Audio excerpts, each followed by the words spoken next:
Suite de cette édition spéciale, les armes vont peut-être se taire de part et d'autre pour la première fois depuis le début de cette opération bordure protectrice. En tout cas, des rumeurs font état d'une acceptation au Caire d'un cessez-le-feu dans les heures qui viennent, en attendant de nouvelles alertes à la roquette retentissent dans le sud, comme en ce moment même du côté de Kerem Shalom. Kerem Shalom, c'est justement là où est acheminée l'aide humanitaire qui passe d'Israël vers Gaza. Cela se passe toute l'année, mais cela se passe également en temps de guerre. Ça n'a jamais cessé depuis le début de l'opération bordure protectrice. Reportage sur place, Maël Benoliel et Mathias Inbar. Le rituel est connu. 365 jours par an, des dizaines de camions attendent de pénétrer dans la bande de Gaza via ce point de passage frontalier israélien de Kerem Shalom.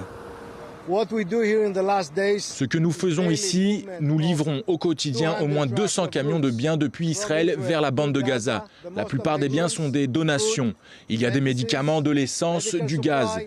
C'est la demande que l'on reçoit depuis Gaza et c'est ce que nous leur fournissons.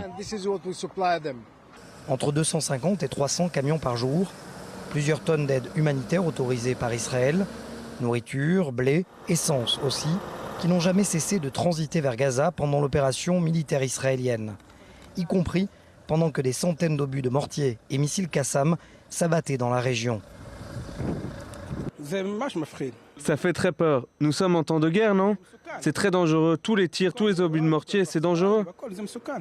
Comme cet ouvrier, ils sont au moins 60 Palestiniens tous les jours à venir chercher des produits de première nécessité et les amener quelques dizaines de mètres derrière moi dans la bande de Gaza, y compris pendant l'incursion terrestre israélienne.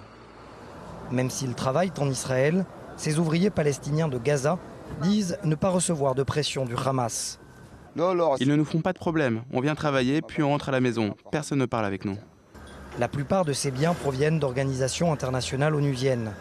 Aucune limite de vivres acheminés vers Gaza, si ce n'est ceux interdits par le gouvernement israélien, comme le ciment et le béton, utilisés en partie, selon Israël, pour construire des tunnels.